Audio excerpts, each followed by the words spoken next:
Welcome to Natural Health Matters Private Limited, where innovation meets well-being.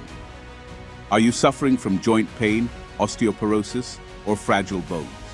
Introducing Ziva Osteolite D, your trusted companion for optimal bone health. Let's hear from Dr. Bijay Deb, our esteemed scientific advisor. Healthy morning to everybody. আজকে আমি যে টপিকটা নিয়ে এসেছি সেটা খুবই interesting topic, that is your calcium and vitamin D3 deficiency. আমরা সবাই জানি যে আজকে দিনে এই অস্টিওপোরোসিস বা অস্টিওপেনিয়া এই প্রবলেমটা কতটা বাড়ছে। এর মূলত দুটো কারণ আছে। একটা হচ্ছে যে আমাদের অ্যাকিউট ভিটামিন D3 ডেফিসিয়েন্সি আছে, আরেকটা হচ্ছে আমরা যে ক্যালসিয়াম সাপ্লিমেন্ট নিচ্ছি সেই ক্যালসিয়াম সাপ্লিমেন্টটা আমাদের বডিতে অ্যাবজর্ব হচ্ছে না। প্রথম কথা হচ্ছে কেন আমাদের ভিটামিন D3 ডেফিসিয়েন্সি আছে, কী কারণে আমাদের ভিটামিন D3 ডেফিসিয়েন্সি হয়। এর মূলত একটাই কারণ, সেটা হচ্ছে আমাদের এক্সপোজার টু দ্য সান খুব লিমিটেড। তো সবাই বলবেন যে কেন, আমরা তো ওই রোদে ঘুরে বেড়াচ্ছি, হ্যাঁ, কাজে বেরোচ্ছি, আমাদের তো সান এক্সপোজারটা তো ঠিকই আছে। এখানে একটা জিনিস বলি, কোন সান এক্সপোজার আমাদের ভিটামিন D3 বডিতে প্রডিউস করতে হেল্প করে। সকালে, ইন কেস অফ সামার, সকালে আপনার 8:30 থেকে 9:30 মধ্যে যে রোদটা আমাদের গায়ে পড়বে সেই রোদটাই আমাদের ভিটামিন D3 ফর্মেশনে হেল্প করে। এর পরে যে রোদটা আমাদের গায়ে পড়ে সেটা আমাদের স্কিনটাকে বার্ন করে, সেটা কিন্তু ভিটামিন D3 প্রডিউস করে না। আর উইন্টার সিজনে সেটা হচ্ছে আপনার ভোরবেলা 9টা থেকে 10:30টার মধ্যে যে সানরেজটা আমাদের স্কিনের উপরে পড়বে সেটাই আমাদের ভিটামিন D3 প্রডিউস করতে হেল্প করে। সেই জন্য আমাদের ভিটামিন D3-র একটা অ্যাকিউট ডেফিসিয়েন্সি রয়েছে, যার কারণে আপনি দেখবেন যে আমাদের ইন্ডিয়ান পপুলেশনস যদি আপনি দেখি, লোক সংখ্যা অনুযায়ী 80% লোকের আপনার ভিটামিন D3 ডেফিসিয়েন্সি আছে। এবং সবথেকে খুব ইম্পর্ট্যান্ট আসপেক্টস হচ্ছে যে প্রেগনেন্ট উইমেন যারা, তারা severely vitamin D3 deficient, 76% as per the new statistics. এবং 81% চিলড্রেনদের ক্ষেত্রে দেখা যাচ্ছে যে এই যে ডেফিশিয়েন্ট যে প্রেগনেন্ট উইমেন আছে তাদের থেকে যে অফস্প্রিং মানে বাচ্চা হচ্ছে তাদের 81%-এর ভিটামিন D3 ডেফিশিয়েন্ট হিসেবে ডায়াগনোজ করা হচ্ছে। তাহলে এটা একটা কারণ। সেকেন্ড ওয়ান হচ্ছে, আমার যদি ভিটামিন D3 ডেফিসিয়েন্সি থাকে তাহলে আমার ক্যালসিয়াম আমি যে নিচ্ছি, আমি যে খাবার খাচ্ছি তার থেকে যে আমার যে ক্যালসিয়াম আমি পাচ্ছি সেটা কিন্তু আমার বডিতে অ্যাবজর্ব হবে না, কারণ ক্যালসিয়াম অ্যাবজর্পশনের জন্য আমার ভিটামিন D3 দরকার।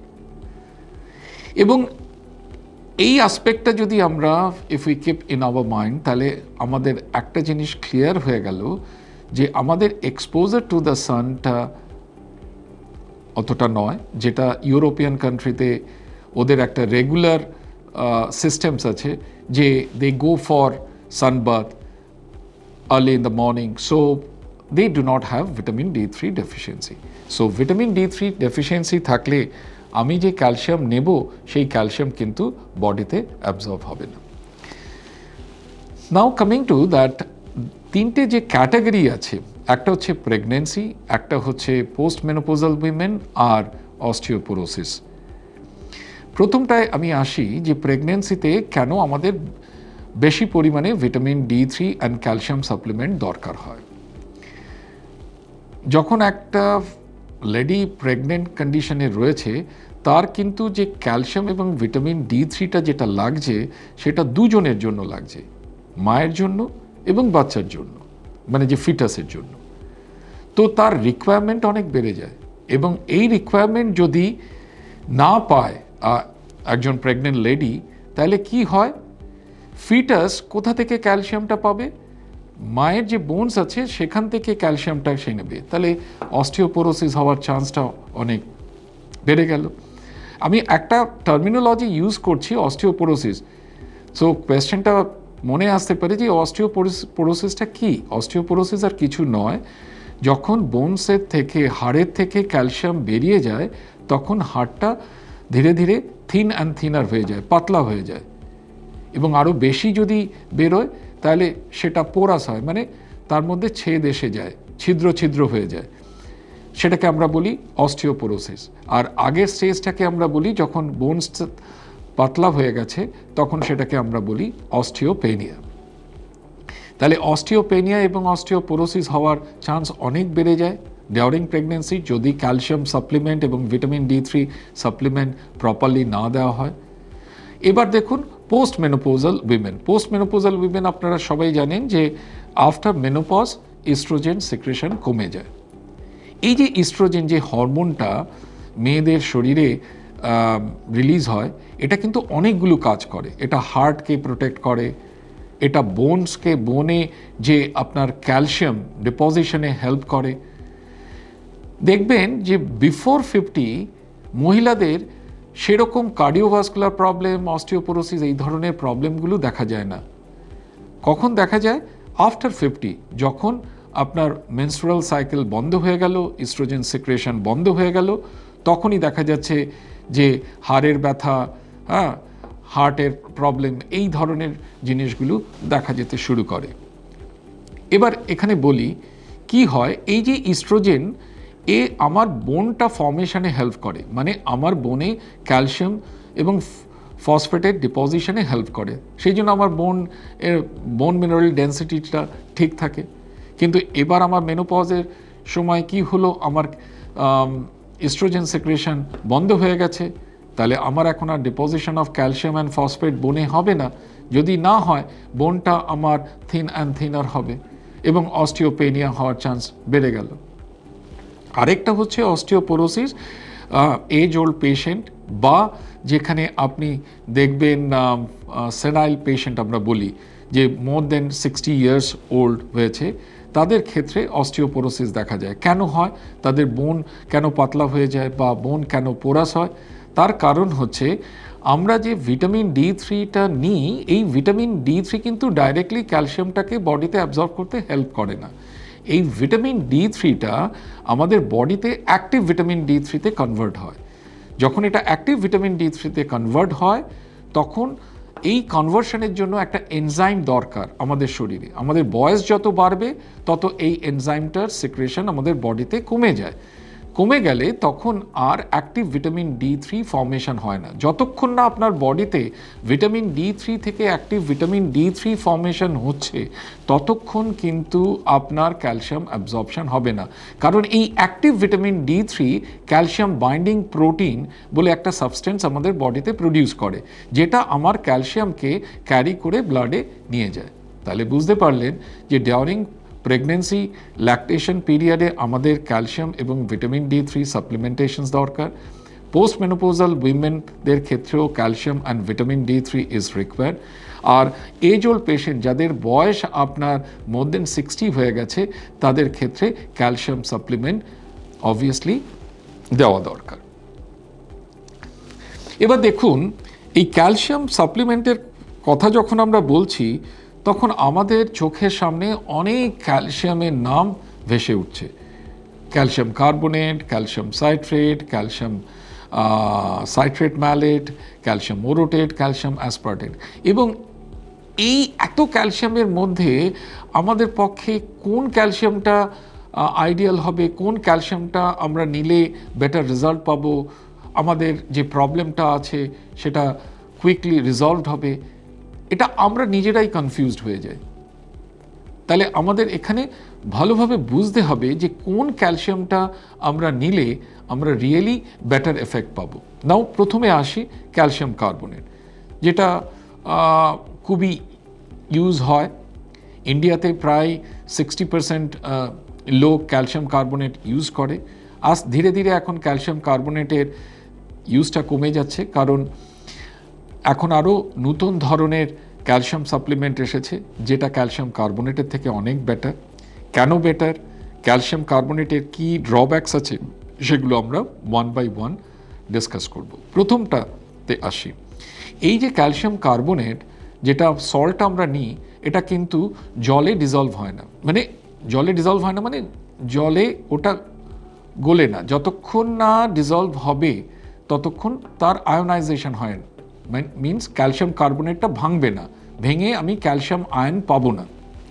ক্যালসিয়াম আয়ন না পেলে আমার ভিটামিন D3 কীভাবে ক্যালসিয়ামটাকে আমার বডিতে অ্যাবজর্ব করতে পারবে না। সেই জন্য ক্যালসিয়াম কার্বনেট আমরা যখন নিই, সেটা আমাদের স্টমাকে গিয়ে হাইড্রোক্লোরিক অ্যাসিডের সাথে রিঅ্যাক্ট করে আমার ক্যালসিয়াম ক্লোরাইড ফর্ম করে। এই ক্যালসিয়াম ক্লোরাইডটা কিন্তু dissolved in liquid or water.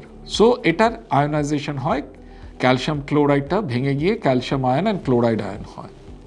কিন্তু এই যে ক্লোরাইড আয়ন যেটা হয়, সেটা আমার স্টমাকের মধ্যে একটা লাইনিং আছে, যেটাকে আমরা বলি মিউকোজাল লাইনিং। ওই মিউকোজাল লাইনিংটাকে ইরিটেট করে বা ওটাকে ড্যামেজ করতে শুরু করে, এবং ওটা থেকে আমার গ্যাস্ট্রাইটিস এবং গ্যাস্ট্রিক আলসার হওয়ার চান্স হতে পারে, এবং দেখাও গেছে। এবং এই ক্যালসিয়াম কার্বনেটের আরও একটা মেজর প্রবলেম হচ্ছে, আমি অ্যাট এ স্ট্রেচ অনেক দিন ধরে আমি ক্যালসিয়াম কার্বনেট নিতে পারবো না, নিলে আমার কিডনি স্টোন হওয়ারও চান্স থাকে। তাহলে আমার অনেকগুলো ড্রব্যাকস রয়েছে ক্যালসিয়াম কার্বনেটে। আর এই ক্যালসিয়াম কার্বনেট যখন আমি দেখছি যে হাইড্রোক্লোরিক অ্যাসিডের সাথে যদি এর রিয়াকশনস না হয়, তাহলে ক্যালসিয়াম ক্লোরাইড ফর্মেশনস হবে না, না হলে আমার আয়োনাইজেশন হবে না। সেক্ষেত্রে একটা জিনিস বলি, আমাকে সব সময় ক্যালসিয়াম কার্বনেট এমটি স্টমাকে নিতে হবে, খালি পেটে নিতে হবে।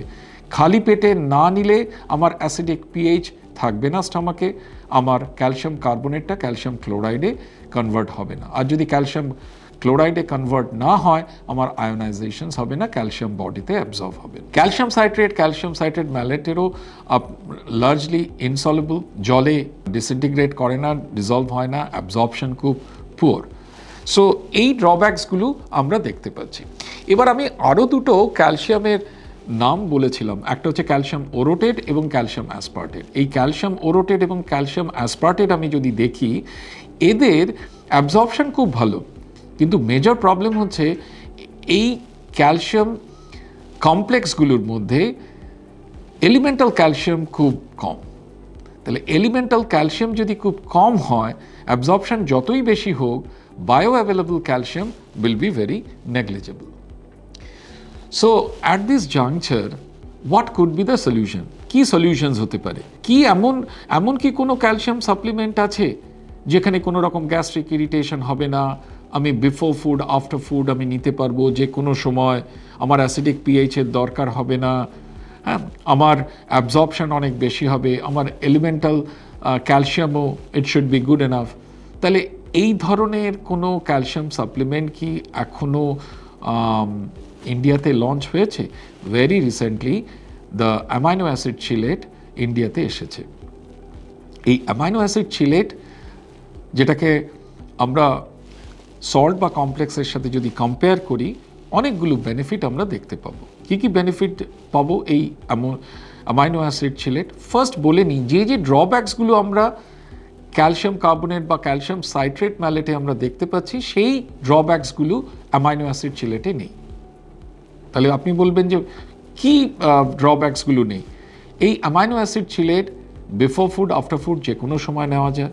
এটা ভিটামিনস, মিনারেলস এবং আদার নিউট্রিয়েন্টসের সাথে কোনো রকম ইন্টারাকশনস হয় না, ইন্টারাকশনস ফ্রি অ্যাবজর্পশন হয়।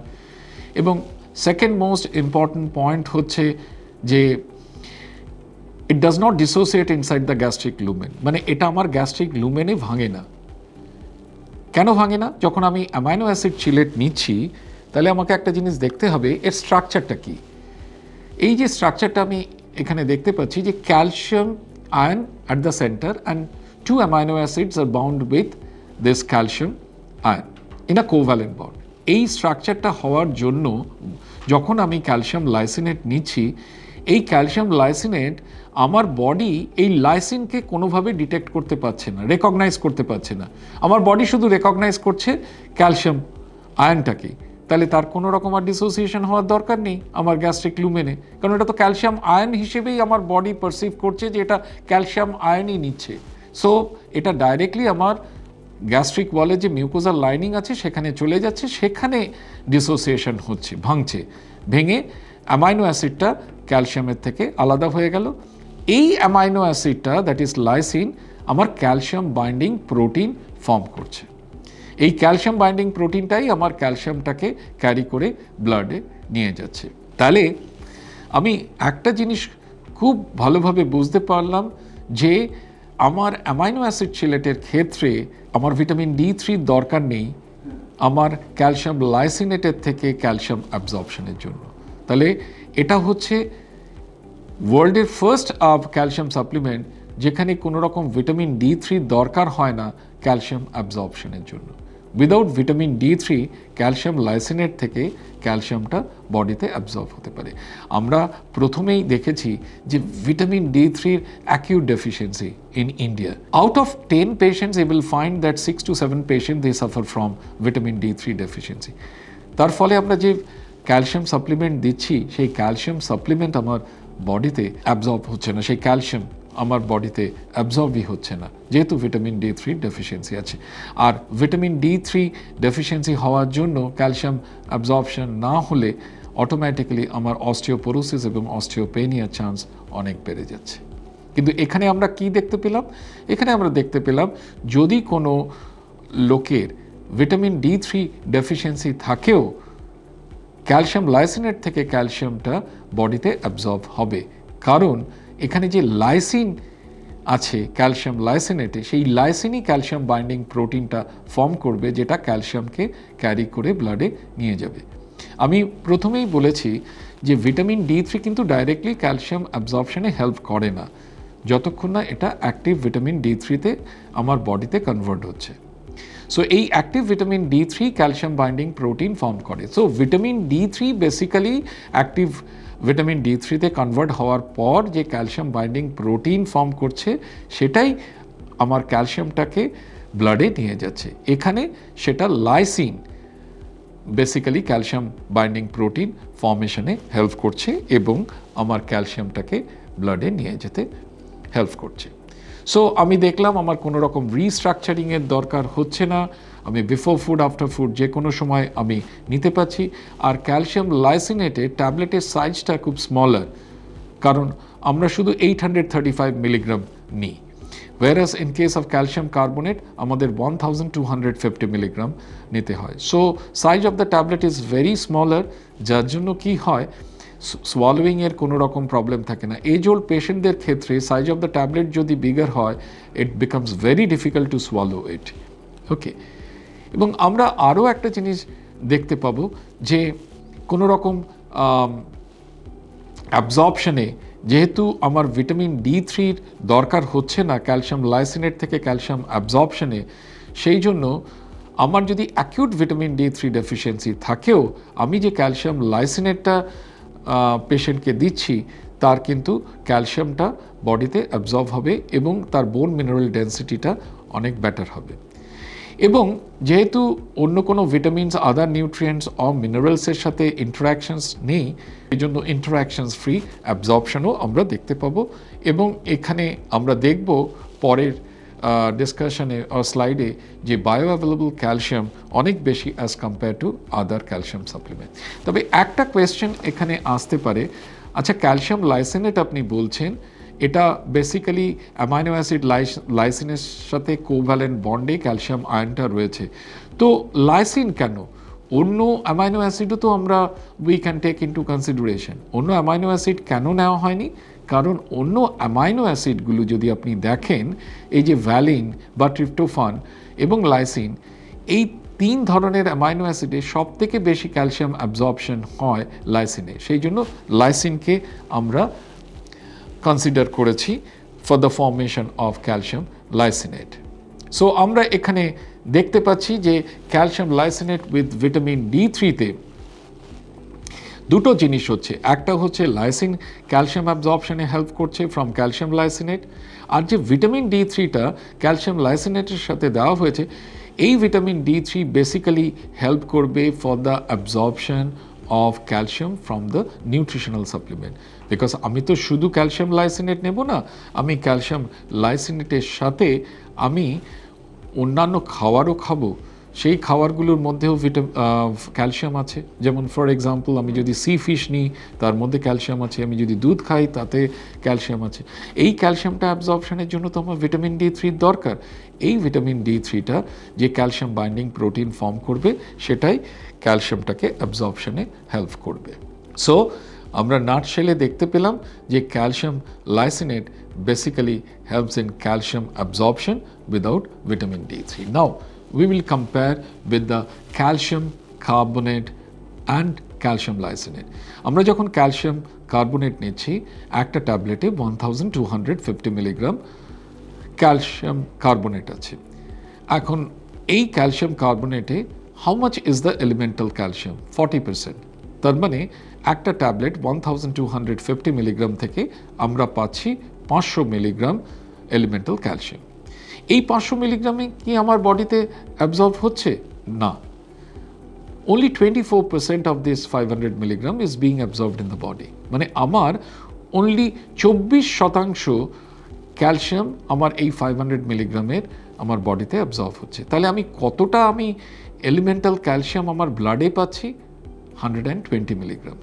তার মানে only 120 milligram reaches in the systemic circulation from one tablet of calcium carbonate.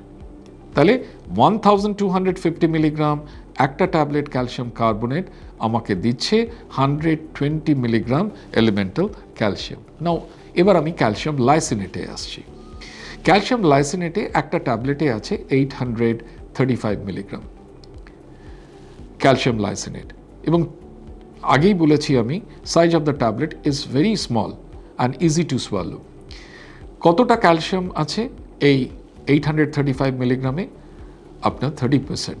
30% মানে হচ্ছে 250 মিলিগ্রাম। তার মানে একটা tablet of calcium lysinate provides 250 milligram elemental calcium. So একটা ট্যাবলেট থেকে আমি 250 মিলিগ্রাম এলিমেন্টাল ক্যালসিয়াম পাচ্ছি। এবার আমার বডিতে কতটা অ্যাবজর্ব হচ্ছে? আমার বডিতে অ্যাবজর্ব হচ্ছে 82 to 84% অফ 250 মিলিগ্রাম। তার মানে আমার ব্লাডে কতটা ক্যালসিয়াম গিয়ে পৌঁছচ্ছে? Near about 205 milligram. তার মানে আমি একটা ট্যাবলেট থেকে 205 মিলিগ্রাম পাচ্ছি। whereas ক্যালসিয়াম কার্বনেটে আমি একটা ট্যাবলেট থেকে 120 মিলিগ্রাম পাচ্ছি। তার মানে দুটো tablet of calcium carbonate is equivalent to one tablet of calcium lysine. এখানে যে চার্টটা দেখানো হচ্ছে, এই চার্ট থেকে খুব সহজে আমরা বুঝতে পারবো যে যত ক্যালসিয়াম সাপ্লিমেন্ট মার্কেটে আছে, এই ক্যালসিয়াম সাপ্লিমেন্টগুলো যদি আমি ক্যালসিয়াম লাইসিনের সাথে কম্পেয়ার করি, তাহলে আমি দেখতে পাবো সব থেকে বেশি বায়ো অ্যাভেলেবল ক্যালসিয়াম আমি পাচ্ছি ক্যালসিয়াম লাইসিনেটের থেকে। দেখে নাও, ফার্স্টে হচ্ছে ক্যালসিয়াম কার্বনেটে আমি একটা ট্যাবলেট থেকে পাচ্ছি 120 মিলিগ্রাম ক্যালসিয়াম। ক্যালসিয়াম লাইসিনেটে কিন্তু আমি পাচ্ছি 205 milligram, double of that. Calcium সাইট্রেটে একটা ট্যাবলেট থেকে আমি পাচ্ছি 50 মিলিগ্রাম। তার মানে 205 মিলিগ্রাম আর 50 মিলিগ্রাম, এখান থেকে আমি বলতে পারি আমার 4টে tablet calcium citrate is equivalent to one tablet of calcium lysine. Calcium citrate malate আমি পাচ্ছি 106. Even it is worse than your calcium carbonate. এখানেও দুটো ট্যাবলেট আমার equivalent to your one tablet of calcium lysine. Calcium orotate and calcium aspartate, এই দুটো calcium সাপ্লিমেন্টের major problem হচ্ছে এদের absorption খুব ভালো। ক্যালসিয়াম ওরোটেটের অ্যাবজর্পশন 90 to 95% এবং ক্যালসিয়াম অ্যাসপার্টেটের অ্যাবজর্পশন 85%। বাট আমরা যদি এর এলিমেন্টাল ক্যালসিয়াম দেখি একটা ট্যাবলেটে, is very negligible. Calcium orotate 1000 milligram provides only 10% elemental calcium. তার মানে one tablet of calcium orotate provides only 100 milligram elemental calcium. এবার আমার 90% absorption হোক না, তাতে কতটা আমি এলিমেন্টাল ক্যালসিয়াম আমার ব্লাডে যাবে? only 90 milligram. ক্যালসিয়াম অ্যাসপার্টেটেরও তাই, 13% yours elemental calcium. So one tablet provides 1000 milligram calcium aspartate. 13% of that is 130 milligram. 85% is the absorption, but it gives only 110 milligram elemental calcium in the bloodstream. আগেই আমি বলেছি যে calcium লাইসিনেটের কোনো dissociation হয় না gastric লুমেনে। যদি gastric লুমেনে এর কোনো রকম ডিসোসিয়েশন না হয়, তাহলে অবভিয়াসলি আমার সল্ট, অন্য কোনো আয়রন সল্ট আমি যদি নিই, for example ferrous ascorbate, ferrous fumarate, ferric ammonium citrate, সেখানে ডিসোসিয়েশনটা কী হবে? গ্যাস্ট্রিক লুমেনে হবে। তাহলে ferrous ion will be released in the gastric lumen. তাহলে আমি যদি ক্যালসিয়াম নিই, calcium carbonate, calcium citrate mallet or calcium citrate, they will interact each other. Neither calcium will be absorbed nor iron will be absorbed. But calcium লাইসিনেটে এই প্রবলেমটা নেই। আমার calcium লাইসিনেট তো gastric লুমেনে ডিসোসিয়েশনই হচ্ছে না, তাহলে আমার আয়রন বা আদার মিনারেলসের সাথে কোনো রকম ইন্টারাকশনস হবে না। আমি খাওয়ার আগে, খাওয়ার পরে যে কোনো সময় আমি নিতে পারবো। So there will be interactions free absorptions in the body. And এই সবগুলোর মধ্যে আমার একটা কোয়েশ্চেন অবভিয়াসলি মাথায় আসবে যে ক্যালসিয়াম লাইসিনেট এত ভালো, তাহলে এতদিন লোকেরা কেন ক্যালসিয়াম লাইসিনেট নেয়নি? ক্যালসিয়াম লাইসিনেট ইন্ডিয়াতে এসেছে 6 মাস আগে, 6 মান্থস আগে। ওয়ার্ল্ড ওয়াইড এটা ছিল। ওয়ার্ল্ডে ক্যালসিয়াম লাইসিনেট ছিল না, ক্যালসিয়াম বিসগ্লাইসিনেট ছিল। Calcium lysinate, 6 months back, it has been launched in India. And launching এর পরে পরেই ক্লিনিক্যাল ট্রায়াল করা হয়েছে। এই ক্লিনিক্যাল ট্রায়ালটা করা হয়েছে ক্যালসিয়াম কার্বনেট এবং ক্যালসিয়াম সাইট্রেট ম্যালেটের সাথে, এবং ক্যালসিয়াম কার্বনেট এবং ক্যালসিয়াম সাইট্রেট ম্যালেট দুটোই লিডিং ব্র্যান্ডকে এই ক্লিনিক্যাল ট্রায়ালে নেওয়া হয়েছে। একটা হচ্ছে শেলক্যাল আর একটা হচ্ছে সিসিএম অফ গ্ল্যাক্সো। এখানে কি করা হয়েছে? 24 পেশেন্টস নেওয়া হয়েছে। 24 পেশেন্টসের প্রথমে বিএমডি, বোন মিনারেল ডেন্সিটি চেক করা হয়েছে। বোন মিনারেল ডেন্সিটি যখন আমরা চেক করি তখন আমরা টি স্কোর দেখি। টি স্কোর দেখে আমরা we can come to a conclusion যে পেশেন্টের অস্টিওপেনিয়া আছে না অস্টিওপোরোসিস আছে, মানে বোনসটা কি পোরাস হয়ে গেছে না bones has become thin and thinner. দেখা গেছে এই 24 পেশেন্টের যখন বিএমডি চেক করা হলো, 24 patients are suffering from osteopenia. আর এই 24 পেশেন্টকে 3টে গ্রুপে ডিভাইড করা হলো। এক একটা গ্রুপে 8 জন করে পেশেন্ট নেওয়া হলো। 8 patient in calcium carbonate, that is in Shelcal group, 8 patient in CCM, that is calcium citrate malate, and 8 patient in your calcium lysinate. এবার এই প্রত্যেক গ্রুপে একটা করে ট্যাবলেট দিনে 2 বার ফর 8 উইকস দেওয়া হলো। আফটার 8 উইকস আবার বিএমডি চেক করা হলো। তাতে রেজাল্ট কি এলো? First result that plasma concentration, ব্লাডে ক্যালসিয়ামের কনসেন্ট্রেশন অনেক হাই ক্যালসিয়াম লাইসিনেটে as compare to your calcium carbonate and calcium citrate malate. Second most important point, calcium লাইসিনেটে 8 জন পেশেন্টের যে বিএমডি চেক করা হয়েছিল দেওয়ার আগে, তাদের 8 জন পেশেন্টই অস্টিওপেনিক ছিল। এবার 8 উইকস থেরাপির পরে দেখা গেল তাদের টি স্কোর বেড়ে গেছে। টি স্কোর বেড়ে গিয়ে all patients have become normal.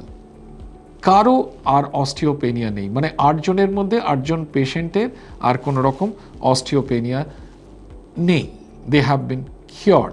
Warsaw শেলক্যালে আউট অফ 8 পেশেন্টের মধ্যে দেখা যাচ্ছে যে 4 জন পেশেন্টের এখনও অস্টিওপেনিয়া রয়েছে। ওকে, আর সিসিএম এর ক্ষেত্রে দেখা যাচ্ছে out of 8 patient 2 patients are still suffering from osteopenia. তাহলে এটা থেকে আমরা কি কনক্লুশনে আসতে পারি? আমরা এই কনক্লুশনে আসতে পারি যে calcium lysinate is better than your calcium carbonate and calcium citrate malate. Second most important point, এই যে ক্লিনিক্যাল ট্রায়ালটা করা হয়েছে, এই ক্লিনিক্যাল ট্রায়ালটা আমরা যদি নেটে যাই, নেটে গিয়ে দেখতে পাবো যে JOCR, journal of orthopaedic clinical রিসার্চে এই ক্লিনিক্যাল ট্রায়ালটা পাবলিশ হয়েছে। আর এই ক্লিনিক্যাল ট্রায়ালটা যখন করা হয়েছে তখন ইসি কমিটি, এথিক্স কমিটি থেকে অ্যাপ্রুভাল নেওয়া হয়েছে। এই ক্লিনিক্যাল ট্রায়ালটাকে রেজিস্টার করা হয়েছে CTRI-তে। And second most important point, এটা ডিসিজিআই থেকে অ্যাপ্রুভাল নিতে হয়েছিল এই ক্লিনিক্যাল ট্রায়ালটা করার জন্য, and DCGI has given approval for this clinical trial. Okay, now in a nutshell আমরা তাহলে কি বুঝতে পারলাম যে particularly in case of pregnant lady, lactating mother, growing children, age old patient, that means সেনাইল অস্টিওপোরোসিসে যারা ভুগছে বা পোস্ট মেনোপোজাল অস্টিওপোরোসিস যাদের হয়েছে তাদের ক্ষেত্রে calcium lysinate will be the ideal. আর ক্যালসিয়াম লাইসিনেটের বায়ো অ্যাভেলেবিলিটি অনেক বেশি as compare to any other calcium supplement.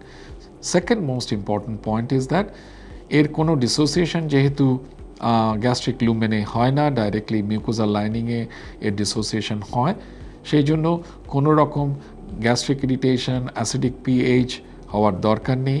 Even there will be no interactions with iron, minerals or other phytates or tannins. And most important point is that যেহেতু এটা chelate of